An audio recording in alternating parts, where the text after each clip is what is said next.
दोस्तों, आज हम बात करने जा रहे हैं 247 डिग्री फ़ारेनहाइट मूवी के बारे में, जो कि बहुत ही इंटरेस्टिंग और ट्रू इवेंट्स पे बेस्ड होने वाली है। दोस्तों, मूवी की शुरुआत में हमें जेना और उसके बॉयफ्रेंड जेमी को दिखाया जाता है, जो गाड़ी से कहीं जा रहे होते हैं, लेकिन रास्ते में उनकी गाड़ी का एक्सीडेंट हो जाता है, जिससे जेमी बहुत ही ज़्यादा बेरहमी से मारा जाता है। जिसके बाद मूवी में हमें बताया जाता है कि ये घटना ट्रू स्टोरी से इंस्पायर्ड है। फिर हमें 3 साल बाद का सीन दिखाया जाता है, जहाँ पर जेना को उसकी फ्रेंड रैनी और उसके बॉयफ्रेंड माइकल वीकेंड स्पेंड करने के लिए बुलाते हैं। इस दौरान उनके साथ माइकल का फ्रेंड आयन भी होता है। फिर आयन उन सभी लोगों को अपने अंकल वेड के कैबिन में ले जाता है, जहाँ पर वो सभी लोग अपना वीकेंड स्पेंड करने वाले थे। इस दौरान हम देखते हैं कि वेड के साथ एक डॉग भी रहता है।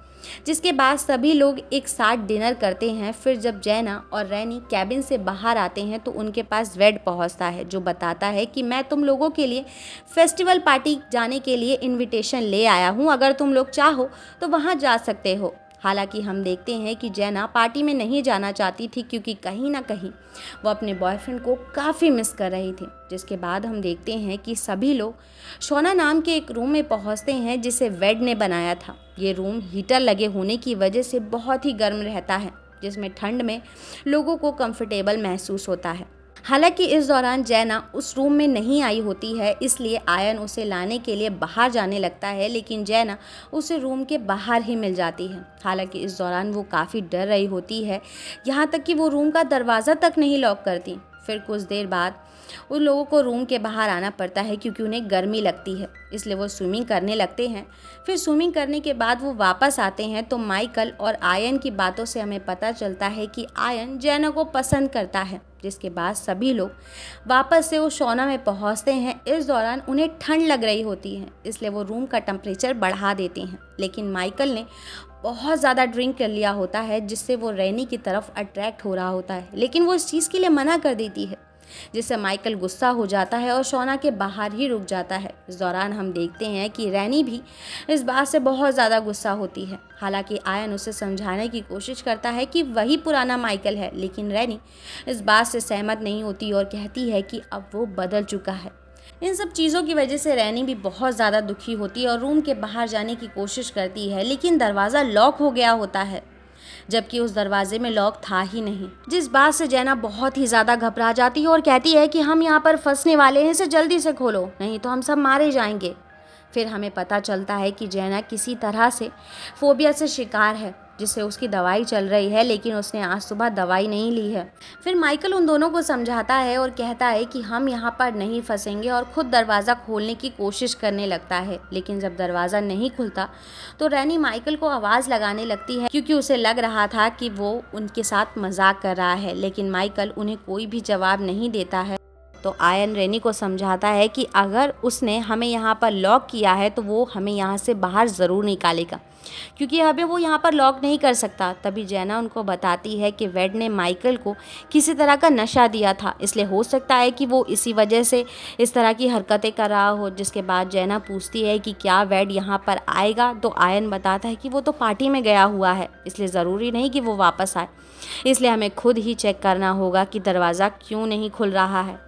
फिर चेक करने के बाद उन्हें पता चलता है कि किसी चीज़ के गिरने की वजह से दरवाज़ा फंस गया है, इसलिए वो नहीं खुल रहा है।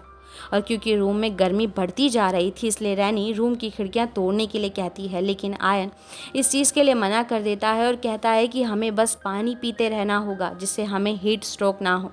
ये सुनकर रैनी काफ़ी डर जाती है और उससे हीट स्ट्रोक के बारे में पूछती है। हालांकि पहले तो आयन उसे बताने से मना कर देता है, लेकिन जब रैनी जिद करती है तो वो बताता है कि हीट स्ट्रोक में इंसान की बॉडी खुद को ठंडा करना बंद कर देती है, जिससे उसके उल्टियाँ होने लगती हैं और चक्कर भी आने लगते हैं। ये सुनकर रैनी कहती है कि तुम्हें हीटर तुरंत ही बंद करना होगा, नहीं तो हम सब मारे जाएंगे। ये सुनकर आयन उसे बताता है कि हम ऐसा नहीं कर सकते, क्योंकि इसका कंट्रोल बाहर है। तभी जेना की नज़र वहाँ पर मौजूद थर्मामीटर पर पड़ती है, जिसके नीचे एक थर्मोस्टेट भी लगा होता है, जो हीटर के टेम्परेचर को कंट्रोल करने के लिए लगाया गया था। लेकिन उसे देखकर आयन उन लोगों को बताता है कि मुझे समझ नहीं आ रहा है कि इसे यहाँ पर क्यों लगाया गया है, क्योंकि रूम में मौजूद हीटर का कंट्रोल तो बाहर है।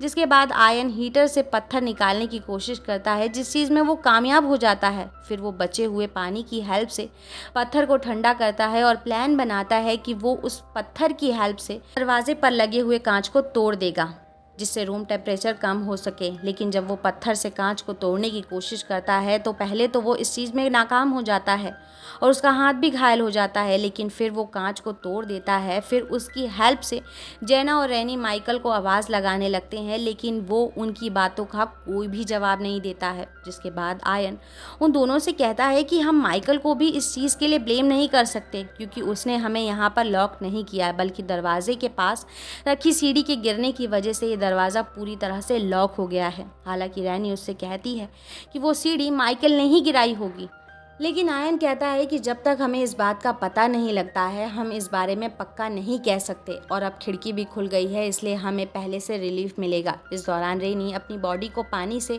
पोंछ रही होती है, तो आयन उससे कहता है कि हमारी बॉडी जब गर्म होती है तो खुद को ठंडा करने की कोशिश करती है, लेकिन तुम ये प्रोसेस रोक दोगी। जिसके बाद आयन कहता है कि हमने दरवाजे पर लगे कांच को तोड़ दिया है, जिससे रूम का टेम्परेचर कम होगा, जिससे हीटर टेम्परेचर को मेंटेन करने की कोशिश करेगा और एक ओवन की तरह रूम को और तेज़ गर्म करने की कोशिश भी करेगा। इसलिए हमें जल्दी से जल्दी यहाँ से बाहर निकलना पड़ेगा। जिसके बाद आयन पत्थर को टॉवल में बांधकर उसकी हेल्प से सीढ़ी हटाने की कोशिश करता है, लेकिन वो इस चीज़ में पूरी तरह से नाकाम हो जाता है। इसलिए रैनी फिर से थर्मोस्टेट तोड़ने के लिए कहती है, लेकिन आयन उसे समझाता है कि हमारे पास सिर्फ यही एक कंट्रोल है, इसलिए हमें इसके साथ छेड़खानी नहीं करनी चाहिए। इसकी वजह से हमारे साथ और भी बुरा हो सकता है, क्योंकि ये हीटर 250 डिग्री तक गर्म हो सकता है, जिसे अभी थर्मोस्टेट ही कंट्रोल कर रहा है। ये सुनकर जेना उसे ऐसा करने के लिए मना कर देती है और कहती है कि हमें कुछ भी ऐसा नहीं करना चाहिए जिसके बाद हमें पछताना पड़े। हो सकता है कि वेड यहाँ पर आ जाए जिससे हम बच जाएं। लेकिन रैनी उससे कहती है कि वेड पार्टी छोड़कर नहीं आने वाला है, हम यहाँ पर पूरी तरह से फंस चुके हैं, हमें खुद ही अपनी जान बचानी होगी। जिसके बाद आयन रूम में लगे हुए बल्ब को एक एक करके निकाल देता है और लाइट को कपड़े और लकड़ी की हेल्प से शॉर्ट सर्किट करने का फैसला करता है, जिससे हीटर बंद हो सके। लेकिन इस वजह से आयन को एक ज़ोरदार बिजली का झटका लग जाता है, लेकिन इसके बावजूद हीटर बंद नहीं होता, जिससे वो लोग पूरी तरह से निराश हो जाते हैं, क्योंकि अब पूरी उनकी आखिरी उम्मीद खत्म हो चुकी थी। तभी उन लोगों को वेड के डॉग की आवाज़ सुनाई देती है, जिससे वो लोग वेड को आवाज़ लगाने की कोशिश करते हैं, लेकिन वेड उनकी आवाज़ नहीं सुन पाता है, क्योंकि वो अपने दोस्त के साथ फायर क्रैकर्स फोड़ रहे थे। तभी वहाँ पर माइकल पहुँच जाता है, जिससे आयन के साथ साथ बाकी लोग भी उसे आवाज़ लगाने लगते हैं, लेकिन फायर क्रैकर की आवाज़ से वो उन्हें नहीं सुन पाता है और वहाँ से चला जाता है। जिसके बाद वेड का डॉग वेड के पास पहुँचता है और उसे वापस से घर चलने का इशारा करता है। इस दौरान हम देखते हैं कि वो लगातार भौंक रहा होता है। तभी घर पहुँचने के बाद वेड के पास माइकल पहुँच जाता है, जिसे देखकर वेड काफ़ी हैरान होता है और पूछता है कि क्या तुम पार्टी में नहीं गए। तो वो बताता है कि शायद सभी लोग मुझे छोड़कर पार्टी में चले गए हैं, क्योंकि मैं नशे में था। फिर मेरी नींद डॉग के भौंकने की वजह से खुली, तो मुझे कैबिन में कोई भी दिखाई नहीं दिया। हालांकि मैंने पार्टी में जाने की कोशिश भी की, लेकिन वहाँ पर मौजूद गार्ड ने मुझे एंट्री नहीं दी, क्योंकि मैं इनविटेशन कार्ड घर पर ही भूल गया था। ये जानकर वेड माइकल को अपने साथ चलने के लिए कहता है, लेकिन वेड का डॉग उनके साथ नहीं जाता है, क्योंकि वो वेड को बाकी लोगों के बारे में बताने की कोशिश कर रहा था। लेकिन वेड नहीं समझ पाता और डॉग को वहीं पर छोड़कर चला जाता है। दूसरी तरफ हम देखते हैं कि रूम में बंद लोगों के पास पानी भी खत्म हो गया था, इसलिए रैनी गुस्सा होकर फिर से थर्मोस्टेट को तोड़ने की कोशिश करती है। इसलिए जेना उसे रोकने लगती है, जिससे जेना के हाथ में मौजूद पत्थर रैनी के सर पर लग जाता है और वो वहीं पर गिर जाती है। ये देखकर जेना बहुत ज़्यादा डर जाती है। फिर जब आयन रैनी को चेक करता है तो उसे पता चलता है कि वो अभी ज़िंदा है, और क्योंकि थर्मोस्टेट की वजह से जेना ने अपनी बेस्ट फ्रेंड को नुकसान पहुंचाया था, इसलिए वो गुस्से में पूरी तरह से बौखला जाती है और उस थर्मोस्टेट पर पत्थर से अटैक करके उसे तोड़ देती है, जिससे रूम का टेम्परेचर और भी ज़्यादा बढ़ने लगता है। ये देखकर आयन बुरी तरह से रोने लगता है, क्योंकि वो समझ गया था कि अब वो मरने वाला है।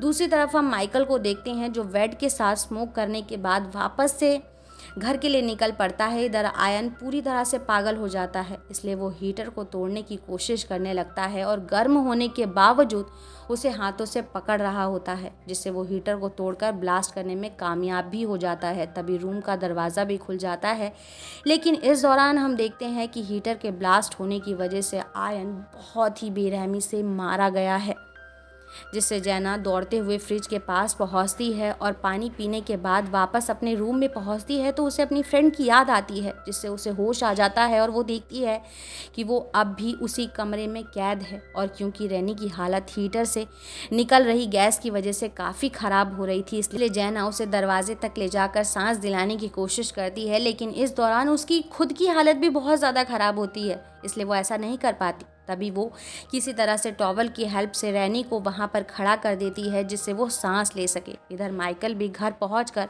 अपने दोस्तों का इंतज़ार कर रहा होता है, लेकिन उसे लग रहा था कि वो सभी पार्टी में गए हैं। दूसरी तरफ जैना टूटे हुए हीटर में रखे हुए पत्रों को हटाती है और लकड़ी के टुकड़े से पाइप को बंद कर देती है, जिससे वहाँ पर गैस का आना बंद हो सके, क्योंकि गैस की वजह से वो लोग सांस नहीं ले पा रहे थे। जिसके बाद हम देखते हैं कि माइकल को अपने सपने में याद आता है कि उसने नशे में होने की वजह से गलती से अपने दोस्तों को रूम में लॉक कर दिया था।